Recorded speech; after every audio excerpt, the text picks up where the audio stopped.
Coucou tout le monde, bienvenue sur ma chaîne. Je vous retrouve aujourd'hui dans une nouvelle vidéo pour vous parler d'activités à faire pendant le confinement. C'est parti, je vous retrouve après la suite.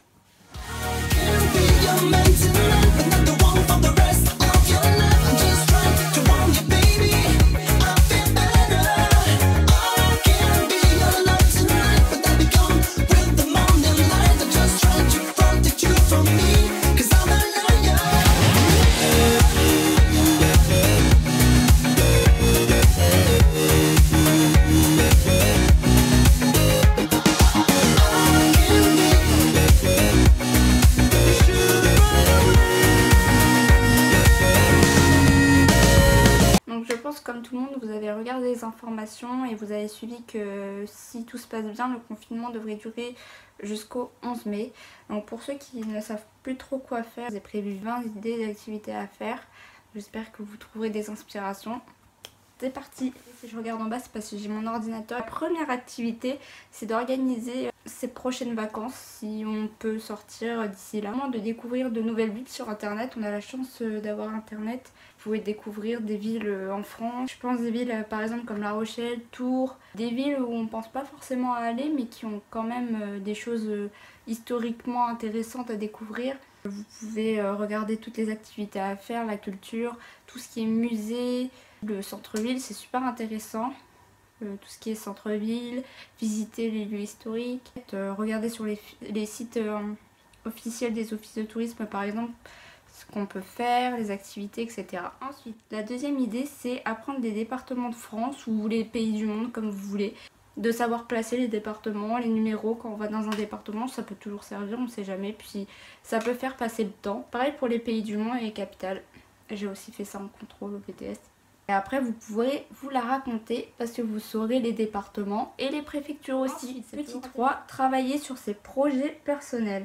Si vous avez des envies, des rêves ou des projets à faire, bah c'est vraiment le moment idéal. Je suis en BTS comme je l'ai dit, donc j'ai des devoirs, j'ai des cours qui continuent. Condition d'être organisé, on peut toujours mettre un peu de temps de côté pour travailler sur ces projets. Que ce soit par exemple commencer une vidéo YouTube, écrire un livre si vous rêvez d'écrire un livre, ou apprendre à jouer d'un instrument ou apprendre à dessiner. C'est vraiment le bon moment pour commencer par exemple à se mettre au sport ou commencer une nouvelle routine. Alors là je parle de projets personnels, par exemple de gros projets qu'on a envie de lancer sur le long terme mais qu'on n'ose pas faire parce qu'on n'a pas le temps, on n'ose pas, on pense à autre chose quand on est dans notre vie quotidienne normale entre guillemets. J'aimerais apprendre l'anglais, être bilingue. J'ai des petits livres, tiens j'en ai un juste ici, je vais vous le montrer. Donc l'anglais malin pour voyager, etc. Donc c'est ce livre-là, pour devenir bilingue, on a quand même internet, on a des livres, on a des applications pour parler avec des gens à l'autre bout du monde, etc.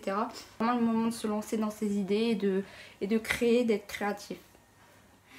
Pour le numéro 4, j'ai mis rester inspiré. Donc rester enfermé à rien faire, c'est déprimant. C'est pas forcément... Alors il y en a qui aiment beaucoup ne rien faire. Moi je trouve ça de faire des choses ou au moins de créer, de faire des choses que j'aime. Pas forcément de travailler ou d'être hyper productif. Mais c'est plus satisfaisant de passer une journée où on a créé quelque chose, on est inspiré. Pour ça j'ai une application, j'ai l'impression qu'elle est très connue mais j'ai l'impression que très peu de personnes l'utilisent. C'est Pinterest. Pour reprendre le concept, Pinterest c'est quoi? C'est une application où vous allez avoir plein d'images. On appelle ça des pins, donc vous pouvez épingler les images dans des tableaux. Et par exemple vous pouvez taper des fleurs si vous voulez. Vous pouvez chercher plein de choses, donc de la déco souvent, des voyages, des articles de blog, donc les répertorier en tableau aussi. Vous avez par exemple une barre pour rechercher des fleurs comme je disais, et vous allez avoir une multitude, mais des centaines et des centaines de photos pour rester inspiré, pour faire des décorations, pour faire des tableaux. Mais vraiment si vous voulez rester inspiré, par exemple faire des vision boards, repenser à votre déco, des images qui vous inspirent, des idées de tatouage ou des idées de maquillage, on trouve vraiment de tout, des idées pour les tenues aussi, des livres, des idées de livres, du développement personnel, des bucket lists, tout ce que vous voulez, vous avez juste à taper. Je suis sûre que vous trouverez des idées sur Pinterest. Vraiment un très bon conseil d'aller sur Pinterest je pense. Ensuite le numéro 5 c'est de faire le... J'ai fait ça alors que c'est ça numéro 5. Je vais le mettre ici parce qu'il est sur mes genoux le petit ordi. Voilà, c'est pas le meilleur setup derrière. Par contre, il y a mon petit doudou, le kiki. Il est trop beau, il est trop mignon. On le voit pas à cause de mon Starbucks. Là, mon petit panda, et là, c'est mon kiki. Voilà. On était au numéro 5, faire le point sur soi et sur ses objectifs. Le confinement, ça peut être un bon moment dans le sens où vous allez prendre du temps sur vous pour réfléchir. Donc, ce qui est important, c'est de ne pas se priver et de ne pas se limiter ou se censurer dans ce qu'on aimerait faire. C'est vraiment important de s'écouter et de se dire j'ai envie de faire ça, même si ça me fait peur, même si je sais pas quoi. Il faut oser, il faut se lancer et... de toute façon, on n'a que ça à faire, donc n'hésitez pas. Numéro 6, faire le tri donc dans ses affaires, mais aussi dans sa tête. Tout ce qui est rangé, lavé dans sa chambre, par exemple. Je sais que la chambre, c'est un lieu où on passe énormément de temps en ce moment. On va avoir tendance à rester enfermé chez soi, donc c'est un peu embêtant. Mais ce que vous pouvez faire, bon ça vous avez dû le faire des centaines de fois depuis le début du confinement, mais c'est de ranger, de trier, de faire le tri. Moi je trouve que ça détend. Et puis on se sent mieux si jamais vous avez envie de gagner de l'argent, trier ou pour un prochain vide-grenier de vendre, de savoir ce que vous pouvez jeter, ce que vous gardez. Ça fait toujours du bien je trouve de, par exemple tous les dimanches vous mettez un petit rendez-vous. Bon moi je le fais pas tous les dimanches je vous avoue, je fais très rarement mon ranger ma chambre mais c'est pas grave. Ensuite 7, prendre du temps pour soi. Par exemple faire de ses ongles, bon là ils sont pas faits mais ça pourrait être un objectif. Là regardez, j'ai un vernis que je vais utiliser, il est pas trop beau, je fais comme ça, ah là on voit bien, ouais ça marche, comme les youtubeuses. Je prends pas du temps pour moi, je le remarque, je suis beaucoup plus déprimée et de prendre soin de vous faire les ongles ou de vous faire des masques, de vous maquiller. Moi j'ai un rouge à lèvres aujourd'hui, bon je me suis pas maquillée parce que j'ai pas beaucoup de maquillage. Qu'est-ce que vous pouvez faire d'autre? Je suis pas très calée sur le sujet. Voilà, donc prendre soin de vous, tout ce qui vous fait vous sentir mieux, par exemple que ce soit physique ou mental. J'aime beaucoup le coloriage ou l'art du mandala, écrire, tout ça, ça peut vous aider à tenir. Si vous avez par exemple pas la chance d'aller dehors, si vous êtes enfermé dans un appartement, big up à vous, vous êtes vraiment très très fort. Mais c'est important de ne pas sortir. Ça, voilà, numéro 8, comme ça. J'ai mis ou découvrir... un nouveau domaine, quelque chose qu'on ne connaît pas, donc par exemple l'astrologie, le dessin, la musique, le maquillage, l'organisation, la cuisine, etc. La cuisine, on entend tout le temps parler, il y a plein d'émissions de cuisine avec Cyril Lignac par exemple, où il vous apprend des recettes, c'est super. J'ai regardé quelques 2-3 épisodes et c'est vraiment super. Apprendre à cuisiner, je suis vraiment très nulle en cuisine, vraiment. Les seuls trucs que je sais faire, c'est faire cuire des œufs, des pâtes, vraiment basique. Je disais c'est convivial et pas conviviable. Mais vous pouvez apprendre plein d'autres choses. Vous pouvez de la musique, apprendre à chanter, apprendre à danser aussi. Vraiment énormément de trucs à découvrir. J'ai mis l'astrologie parce que c'est vrai que ça m'intéresse mais je m'y connais pas spécialement. De savoir s'organiser. Numéro 9, j'ai mis lire des livres et moi je vais vous mettre des idées de livres. Par exemple de livres dits inspirants, des livres de développement personnel parce que c'est ce que je lis en ce moment. J'ai 2 livres à vous recommander, un que j'ai lu et un que je vais lire. J'ai lu le Miracle Morning, donc n'hésitez pas à me dire dans les commentaires si vous voulez. Si vous voulez un truc sur que je vous parle de ce livre, n'hésitez pas, j'ai toujours plein de trucs à dire sur les livres. Le deuxième livre que je vous recommande, c'est un livre que je vais lire sur Audible. C'est une application, vous avez un mois gratuit. Je vais lire le livre de... Alors je sais plus son nom par contre, je suis désolée, mais je vous mettrai, vous verrez dans le... Votre temps est illimité. Je vais le lire en livre audio, enfin je vais l'écouter du coup. Pareil, vous avez énormément de podcasts à écouter. Vous pouvez vraiment vous divertir en lisant et pas forcément passer tout son temps sur un écran. Je dis ça mais moi je suis la première à le faire et ça fait du bien de se déconnecter un peu. L'activité numéro 10, ce serait de créer, donc que ce soit de la déco, réparer des meubles, peindre, aménager votre chambre par exemple, du dessin, des carnets, des livres, des histoires. Vous pouvez même partager vos créations sur Instagram. Du coup, vous avez l'embarras du choix encore une fois. Numéro 11, ce serait regarder des séries ou des films ou des documentaires, etc. Vous avez vraiment le temps maintenant de regarder des séries, des documentaires. Sur Netflix, il y a vraiment plein de choses. Vous avez aussi les anciens films, les classiques entre guillemets comme E.T., La Cité de la Peur, Yes Man. Il y a même Disney Plus qui est sorti. Pareil, vous avez une semaine gratuite YouTube cette fois. Vous avez la chaîne Arte. Vous avez plein de documentaires sur énormément de sujets. Arte, c'est vraiment des bons documentaires. Ensuite, numéro 12, et ça va être bien pour les personnes qui sont seules, et de garder contact avec vos proches. Vraiment parler avec vos amis, vos proches, votre famille. Prenez des nouvelles des gens. parler avec eux. Si vous êtes seul, vraiment dites à vos amis que vous avez envie de parler avec eux. Moi je sais que c'est vraiment pas bien. J'ai vraiment du mal à répondre au téléphone et c'est vrai qu'il faut vraiment que je fasse cet effort en ce moment. C'est triste de vivre sans des amis et sans ses proches. Donc vraiment si vous êtes seul, je pense que vous avez pas de mal. Mais moi je sais que j'ai du mal déjà en temps normal à répondre. Alors là, ouais, garder contact, de faire des FaceTime, etc. C'est vraiment super important, surtout en cette période. Si vous avez des gens qui sont un peu plus fragiles, qui sont un peu plus isolés, n'hésitez pas à prendre de leurs nouvelles, se soutenir entre nous, que ce foutu moment... Oh pardon, j'ai dit un gros mot, c'est pas bien. Cette période pas très sympathique passe plus vite. On peut pas sortir quand on n'a pas de jardin, on n'a pas de balcon.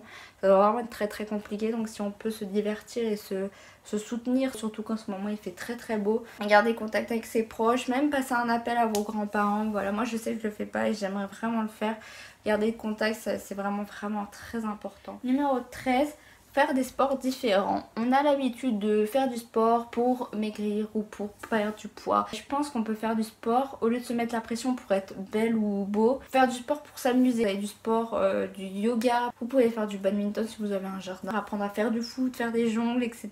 Vous avez plein de choses à faire et pas des trucs parce on se sent obligé de les faire. Si vous avez envie de manger et pas faire de sport, si ça vous fait du bien franchement, et ben ma foi, faites du sport parce que vous avez envie d'en faire, parce que ça vous amuse.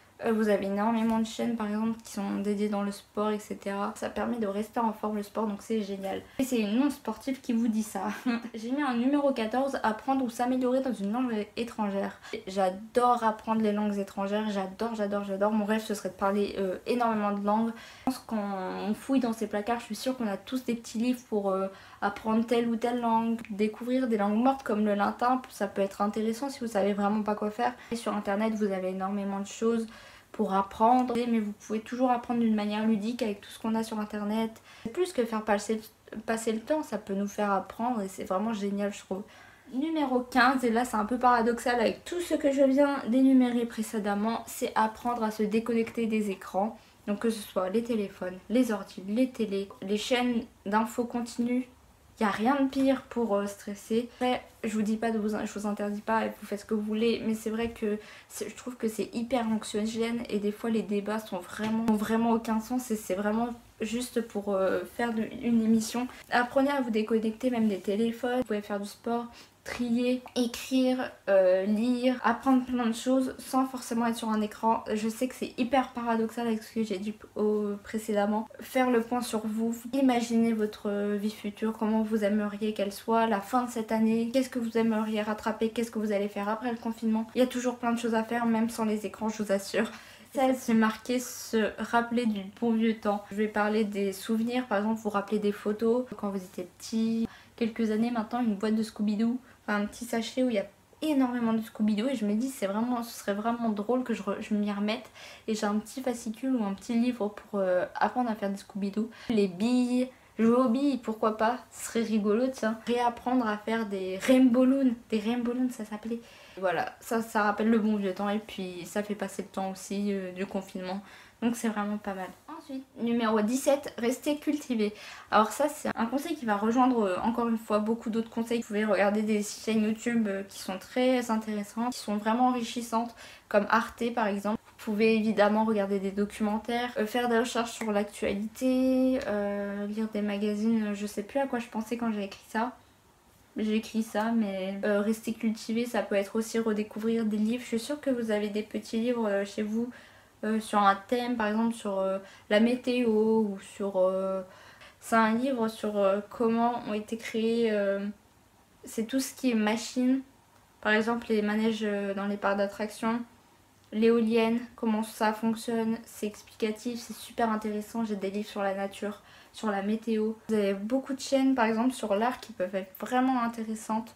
Des chaînes sur le cinéma, apprendre à découvrir les classiques, apprendre à placer les pays du monde et les capitales, à apprendre les départements et leurs préfectures. Ça peut paraître bête mais c'est toujours des choses qui, si on s'en rappelle, bon, ça peut faire voilà, on sait ça. Ça peut toujours faire passer le temps et puis c'est vrai que mine de rien, moi je trouve ça intéressant. Avant-dernier conseil.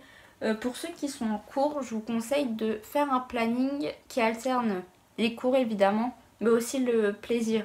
C'est important de savoir se déconnecter de son travail. Je viens de rentrer en vacances, entre guillemets. La première zone, donc les Parisiens, il me semble, si je dis pas de bêtises, je suis désolée, je crois que c'est la zone C, mais je suis vraiment pas sûre. Donc la zone C a fini ses vacances là. La zone B va entamer sa deuxième semaine et nous on commence la zone A. Par exemple, si vous avez comme moi pris du retard, si vous n'êtes pas du tout organisé, vous pouvez prendre du temps et vous apprendre à alterner les cours. Par exemple, les cours le matin et l'après-midi, on fait ce qu'on aime, on fait ce qu'on veut. Je vous dis pas de par exemple vous faire des objectifs ou des journées, des to-do list énormes, mais par exemple si vous vous dites tiens aujourd'hui je fais ce devoir là et cet après-midi on va dire que je me lis un livre et après je regarde ma série et je fais plus rien de la journée, de ma soirée. Si ça vous fait plaisir, ça peut peut-être vous motiver à atteindre encore plus vite votre objectif. Il faut aussi apprendre, faut faire le juste milieu, faut savoir faire quelque chose mais aussi se détendre. Voilà, et de faire un peu de travail le matin et de travailler l'après-midi sur par exemple quelque chose qui me tient à cœur. Et le soir, je fais ce que je veux. Vous faites votre petit devoir le matin, vous faites en sorte d'avoir des petites pauses. L'après-midi par exemple, si votre objectif c'est d'apprendre une nouvelle langue, tiens, vous mettez là-dessus. Vous écrivez, vous faites un petit exercice, vous regardez une petite vidéo pour apprendre une langue, pour apprendre des phrases, des mots, etc. Et le soir, vous vous dites, yes, j'ai bien mérité, donc je peux regarder, par exemple, 5 épisodes de ma série, pourquoi pas. Ça peut nous permettre de nous dire, tiens, qu'est-ce que je ferais différemment quand je retournerai à l'école, etc. Ça peut vraiment... Avant-dernier conseil, donc c'est le numéro 19. Je me suis un petit peu trompée avec le troisième conseil. Là, c'est formulé différemment. Le numéro 19, c'est profiter de cette période pour se lancer, pour commencer ce qu'on a envie de faire. Moi, j'avais envie de commencer YouTube, que ce soit pour écrire un livre, créer un album, écrire des chansons, faire un compte Instagram où on fait des citations, un business en ligne. En fait, j'avais confondu avec le numéro 3. Le numéro 3, ce serait plus travailler sur ses projets personnels, de devenir bilingue ou vraiment de devenir compétent en dessin. Pour ce conseil-là, ce serait plus oser se lancer quand on a envie de faire quelque chose qui nous tient à cœur et qu'on n'ose pas forcément. Et si ça peut vous faire plaisir et vous rendre heureux, c'est tout ce qui compte. J'espère vraiment que cette vidéo va vous permettre de trouver des idées déjà. Mais n'hésitez pas à vous lancer, très clairement vous n'avez rien à perdre. Enfin, le dernier conseil, c'est de rêver. Bon, c'est un conseil qui est un peu nul, hein, on va pas se mentir, mais ça peut toujours faire du bien et remonter le moral. Dites-vous, qu'est-ce que vous aimeriez faire. Par exemple, se faire plaisir en faisant une bucket list ou une wish list. J'ai fait une wish list de maquillage que j'aimerais avoir. Si on peut voyager en France, quelle nouvelle ville j'aimerais découvrir. Il y a beaucoup de conseils qui se rejoignent dans cette liste, mais je pense que ça peut être intéressant de faire le point en ce moment sur soi et sur ce qu'on veut et de repartir du bon pied quand ce confinement et cette période difficile sera terminée. De rêver, ça va nous apporter un peu de joie, du baume au cœur et ce n'est que partie remise et qu'on fera ça plus tard. Il faudra juste attendre un peu plus. Voilà, cette vidéo est terminée. J'espère qu'elle vous a plu. J'ai énormément parlé, c'est la première vraie vidéo face cam que je fais. J'espère que vous regarderez cette vidéo en entier, que si vous arrivez jusque là, que ça vous a plu. N'hésitez pas à me dire dans les commentaires s'il y a quelques idées. Bon, je pense qu'il y a beaucoup d'idées que vous avez déjà eues.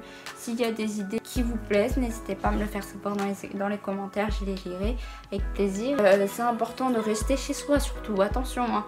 J'espère que cette vidéo vous apportera un petit peu de joie et des idées aussi. C'est principal de vous donner des idées si vraiment vous n'avez vraiment plus d'idées de ce que vous pouvez faire. Prenez soin de vous, gardez le sourire. Bisous.